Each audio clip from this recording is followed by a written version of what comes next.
Part 1. You'll hear a conversation between a student and a salesman. First, you have some time to look at questions 1 to 10.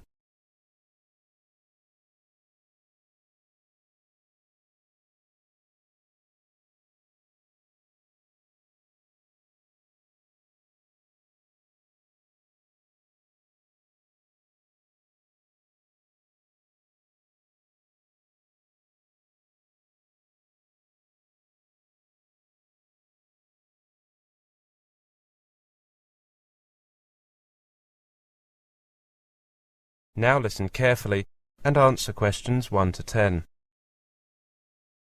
Good morning. Is that Copewell Insurance? I'd like to ask you a few questions about getting insurance. Certainly. What kind of insurance are you looking for? Well, I'm a student and I need comprehensive cover.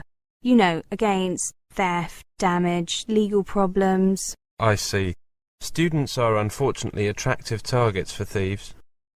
Student accommodation is a particular target because it often contains several highly portable and valuable items such as laptops. We offer cover specially designed for the needs of students, covering students in several key areas. Oh, that sounds like it's exactly what I need. Please tell me more.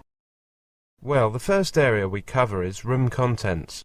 We provide insurance cover for your belongings on a new-for-old basis, including desktop computers against theft, burst pipes, fire, vandalism, storm and flood.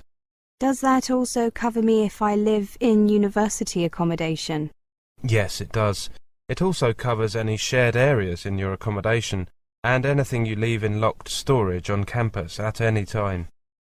Is there a limit on claims of this nature? Yes, there is. Individual items are limited to £2,000 per claim, and the following items are limited to £600 per group per claim. Valuables, musical instruments and any data storage devices apart from computers, such as CDs, DVDs, cassettes and computer games.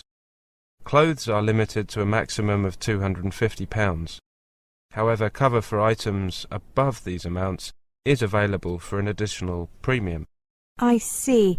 And how about accidental damage? We cover contents against accidental damage occurring while they are in your rooms, and we cover replacement keys and locks up to £150 if you lose your keys. Does this cover items that I leave in my accommodation during holidays? Yes, it does, but the limit is lower, up to £3,000 in total, and there is only cover for up to 35 days. That is if the rooms are unoccupied continuously for 35 days. I understand. Before you hear the rest of the conversation, you will have some time to look at questions. Am I also covered against theft whilst travelling? Yes, you are.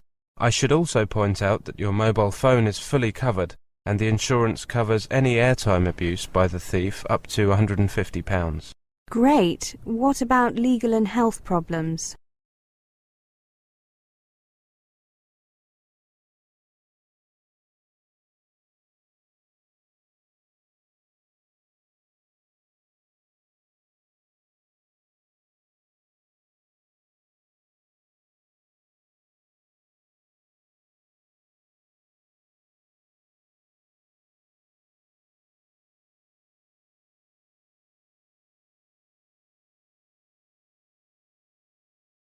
Your legal expenses are covered up to £50,000 for defending claims against you, for claiming against other people for damage or injury they cause you, and tenancy disputes.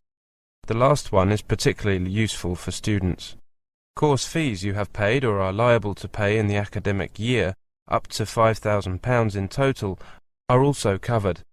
If as a result of your illness, death or accident, you have to leave your course early, or if a parent on whom you rely for financial support suffers illness or redundancy.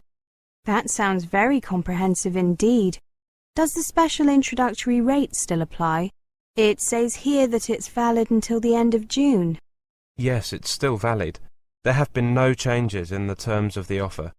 Can I just mention that the following extra cover is automatically included free of charge in all our policies.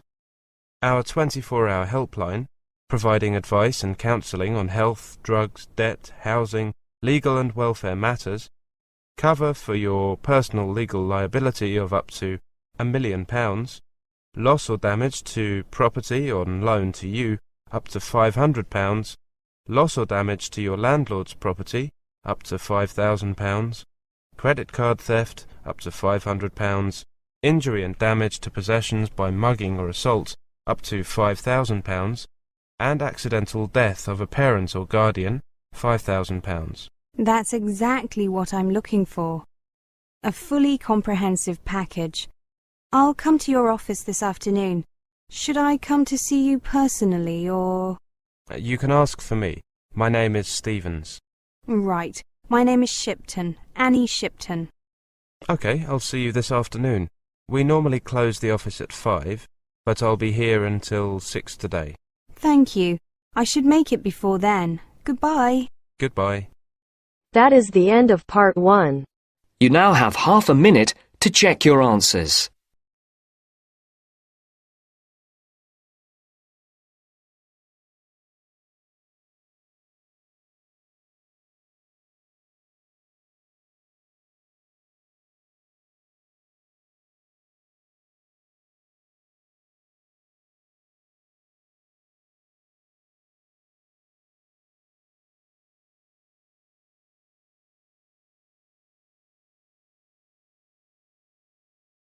Now turns to part 2.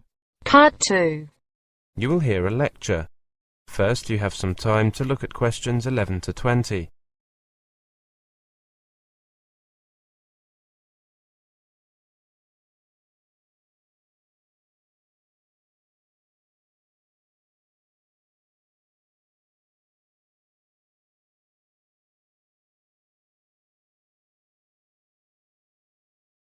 Now listen carefully and answer questions 11 to 20.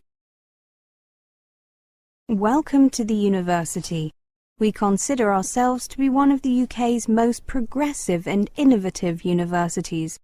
We pride ourselves on making a difference to our students, our staff, and to the businesses we work with. Our research and business ideas, alongside our highly sought-after graduates, contribute to the economic and social development of both our region and to the UK as a whole. Our teaching method and staff are first-rate and are supported by our world-class applied research. Our students are a diverse group and benefit from a tailored approach that helps them to get the most from their studies. Currently, 13% of all our students are mature and 9% are from outside the UK. Both of these figures are significantly higher for postgraduate students. We offer top-quality teaching and learning facilities and the ability to learn flexibly in a way that best suits their needs. For example, we are one of the UK's leading universities in e-learning and offer a range of distance learning and part-time courses, as well as the more traditional full-time courses. Our partners in industry choose to cooperate with because of our flexible, business-led approach and our high-quality research, facilities and students. Our partners include Sony, BP, the NHS, Network Rail, Cisco, SAP and Microsoft. Our facilities are state-of-the-art, and we have invested heavily in new technology over the last 15 years in order to ensure that our technological capability matches the cutting-edge approach of our teaching. We are recognised as a centre of excellence for teaching and learning, e-learning and employability. Our university plays a key role in the city and region in which it operates. We are located in both heart of Newtown and in its leafy suburbs, and our 28,000 students add to the vibrancy and diversity of the city. Let me tell you a little about our campuses. Right in the heart of Newtown's busy city centre is the university's city campus, a welcoming modern environment with some of the finest learning and teaching facilities in Europe. Around this hub revolves a flourishing, diverse academic community. Our second campus, only a couple of miles away, is a complete contrast. The tranquil Academia campus is set among lawns and trees in one of Newtown's leafiest suburbs, just as typical of this city, England's greenest, as the bustling city centre. In May 2005, we opened the impressive Health and Wellbeing Building at Academia campus. The £15 million beacon for health and social care education was officially opened by our University Chancellor, Professor Hall, and provides world-class facilities for our health and social care students. Plans for further development of both campuses are already well advanced, with the university planning to replace its third campus at Salt Lane with a new home for the Faculty of Computing, Engineering and Sciences at City Campus. It's not only the university environment that's popular with students. The city of Newtown is a big attraction too. Home to 2 universities with more than 50,000 students, plus Europe's largest further education college and the headquarters of Learn Direct, Newtown is very much a learning city. It's one of the country's most in-demand student destinations, and once they arrive, students enjoy the Newtown experience so much that a higher proportion stay on to live and work here than in any other city outside London. Before you hear the rest of the conversation, you will have some time to look at questions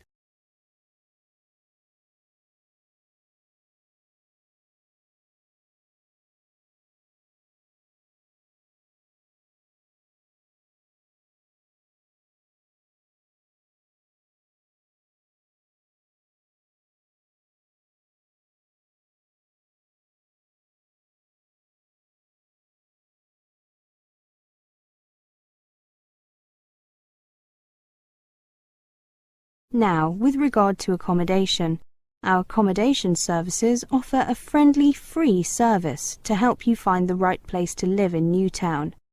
They have an office in the Student Union building, but they also have a website which provides details of all our catered and self-catered residences and a searchable private housing database.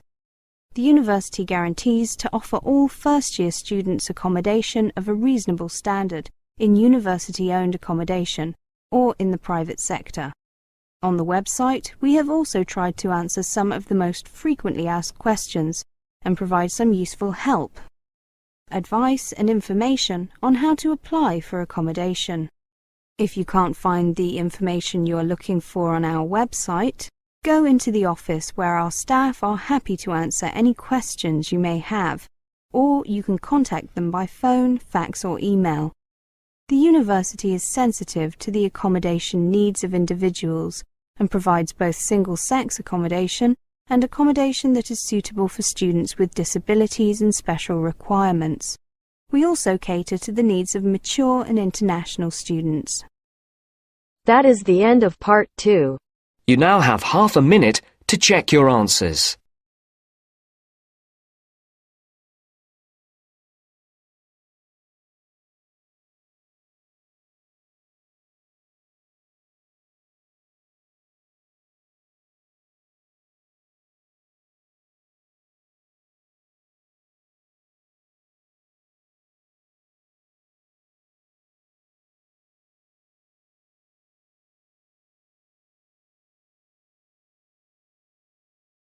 Now turns to part 3.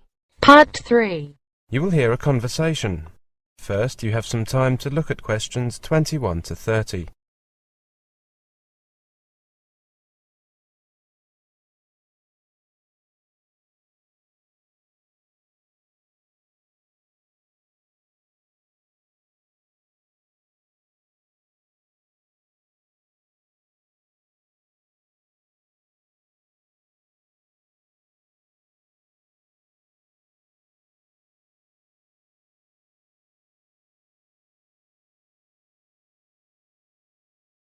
Okay, everyone. We've been asked to think of the characteristics of good teachers and those of good learners. Mike and myself volunteered to look at the former, whilst Janet and Tim took on the latter. Mike, you've got our list. Okay, everyone. This is what Cindy and I came up with. First, the teacher needs to be a good communicator. The teacher needs to be able to speak clearly and to explain what things mean. Taking this idea a bit further, the teacher should have an interesting voice. Schoolwork is often boring enough without having a teacher with a boring voice. Yes, the teacher should sound interested in the subject. This might help the students to be a bit more lively and interested. We also thought that a good teacher should get to know his or her students. We don't mean that he or she should try to make friends with the students. That's generally considered a bad idea at primary and secondary schools. We mean that the teacher needs to know something of their backgrounds and their interests. The third thing is that a good teacher must know his or her subject inside out at the required level. It would be a disaster if the students knew more than the teacher. This means that the teacher must be well trained and fully familiar with the curriculum, not only at the current level he or she is teaching, but also at the previous levels, so that he or she knows what the students already know. Or at least should know. You could say that a good teacher is aware that what is taught is not always the same as what is learnt. Good point, Janet. Our next point is that a good teacher pulls you up one step at a time. They see that the gap between where you are and where you need to go is small enough to breach, so you can move up steadily, one step at a time, but large enough to signify true, real progress. Another thing is that teachers are guides, sometimes even role models for students. Much of one's character is shaped by the teachers. So, as a good teacher, you must be honest and be patient. In addition, a good teacher must dress tidily, so as to set an example and to look professional. So, Janet and Tim, over to you. Before you hear the rest of the conversation, you will have some time to look at questions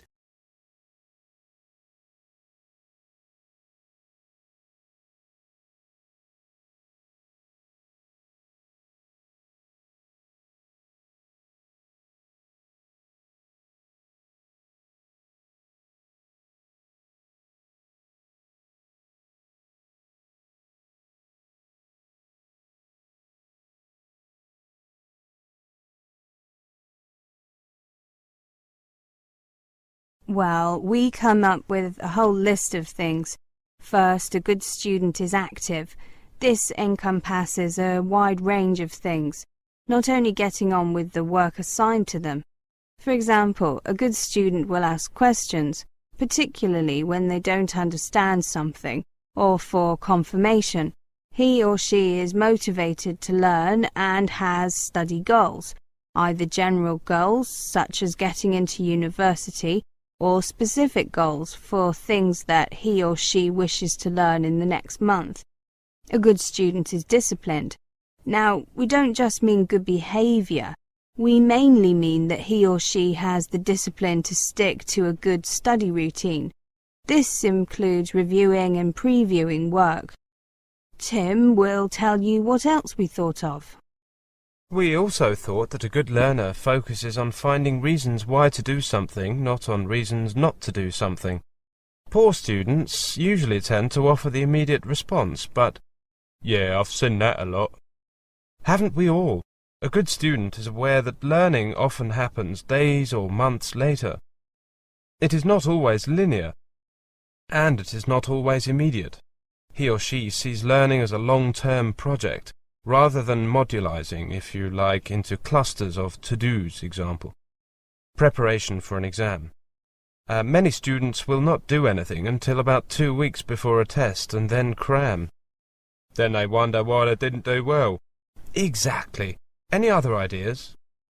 I think that a good student doesn't criticise teachers who have seen it all and done it all, and actually have a better idea of what students need.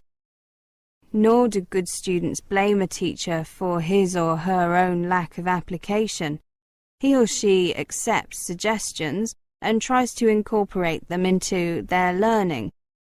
I think that the key point is that a good student sets up his or her learning to be enjoyable.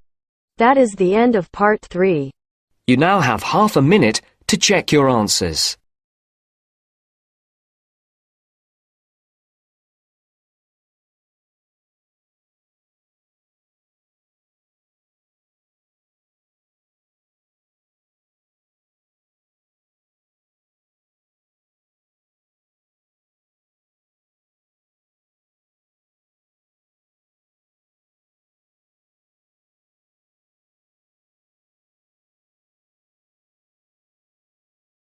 Now turns to Part 4. Part 4. You will hear a presentation on writing an academic essay. First, you have some time to look at questions 31 to 40.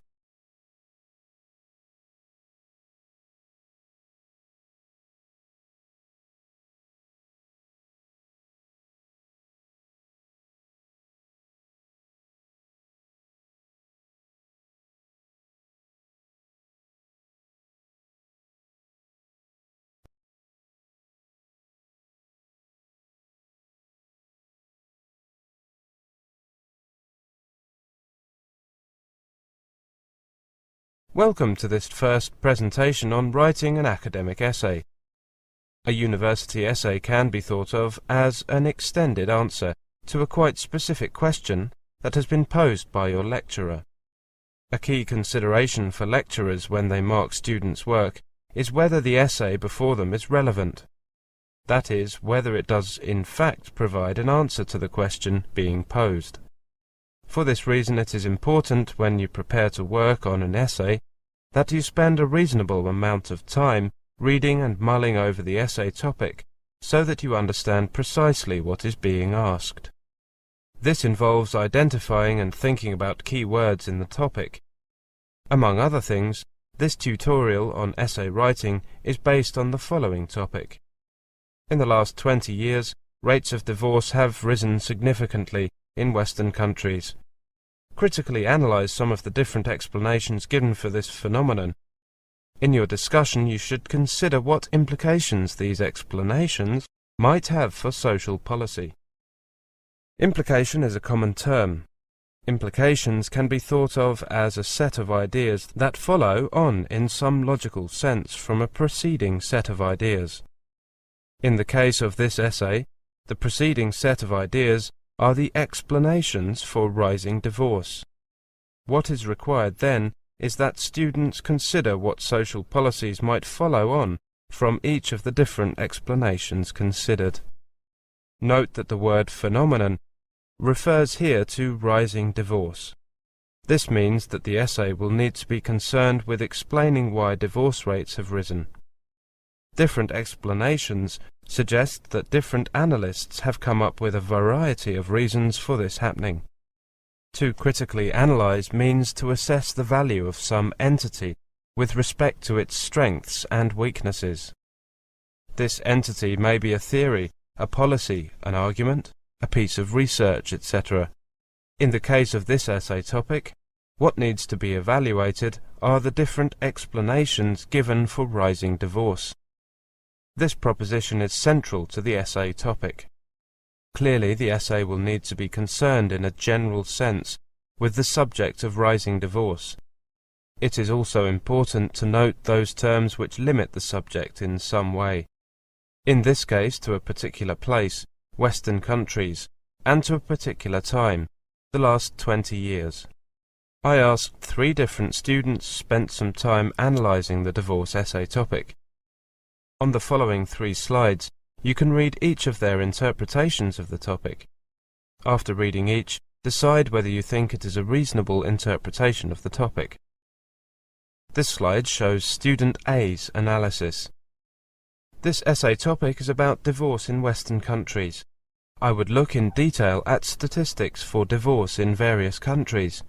I would then turn to the effects of divorce, as discussed by various sociologists. I would describe the effects divorce is thought to have on parents and on children. Then I would consider what social policy solutions there are for the problems arising from divorce. Student B wrote, "For this essay, I would focus on why rates of divorce have increased in Western countries. To answer this question, I would give my own critical explanation, focusing on what I know from experience are the reasons why couples choose to divorce. I would then interview a number of divorced people I know, asking them what the reasons were for the breakdown of their marriage.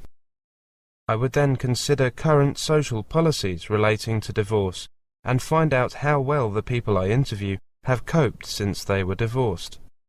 And this slide tells us what student C wrote. This topic states that divorce has risen in Western countries.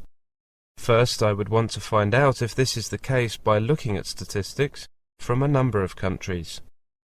Assuming that the proposition is true, I would then look at a variety of accounts given by sociologists for this increase. For each of these, I would consider how adequate an explanation it is. The topic seems to imply that rising divorce is a phenomenon that needs to be addressed by policymakers.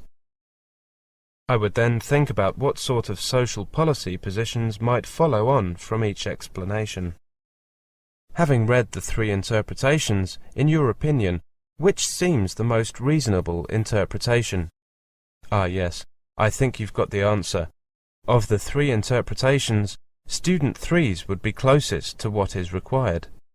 The student is proposing to comment on the adequacy of a range of sociological explanations for divorce, i.e., critical analysis, and then to consider what types of social policy would follow on from her explanations, i.e., implications. That is the end of part 4. You now have half a minute to check your answers.